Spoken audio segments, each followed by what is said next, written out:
And welcome back to Sitting in the Car. I'm Sarah Sproul and I sit in the car each week answering a question to help you raise your confident and caring young person who respects themselves and the people around them. And the question for this week is, to start off, should a talk be more formal or more relaxed? So, formal conversations versus more relaxed or informal conversations. Let's talk about that. I remember one very formal conversation that I've had in my life with my parents. I was 21 and I was engaged to be married in about 3 months' time, and I had realized that I did not want to get married.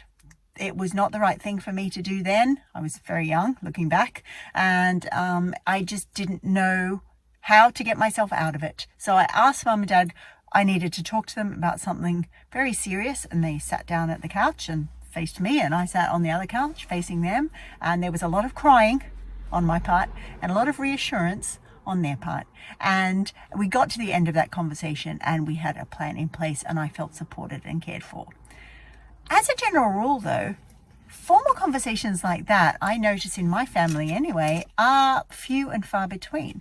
We will have formal sit-down family meetings when we are trying to negotiate some change in our house, because our kids are teenagers now, and they won't actually follow our leadership if they don't have some input. And there is a lot of learning to be had from that experience, because children even younger than teenage times will find it useful to be engaged in the decision-making process. A lot of the parenting, just generalized parenting supports, will teach that in their parent coaching.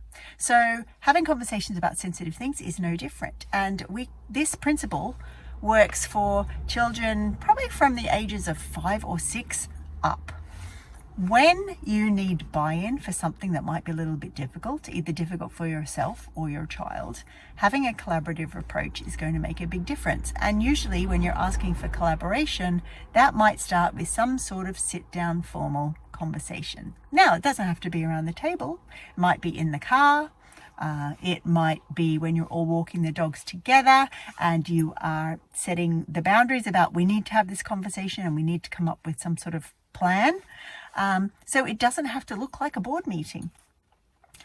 Here's another idea though. If you are very comfortable having conversations with your children, our bodies, and if they are reasonably young, say from 5, then you may just be able to gently introduce whatever the conversation is that you want to have. That may be to do with the names of the genitals, or very simple conversations about how new humans are made, or what are the different sorts of families. Those sort of conversations with young children can just happen in a very informal, relaxed sort of way. So to recap, what are the routines that you already have in your family around conversations to do with anything and decision making?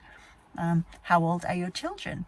And how much do they need collaboration with you to buy into a process? And finally, how much comfort do you have around these topics, and how much support and structure do you need to get them going?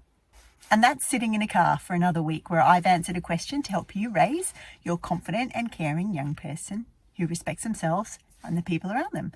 And while I have you here, can I ask for your help? Could you like or repost Sitting in a Car?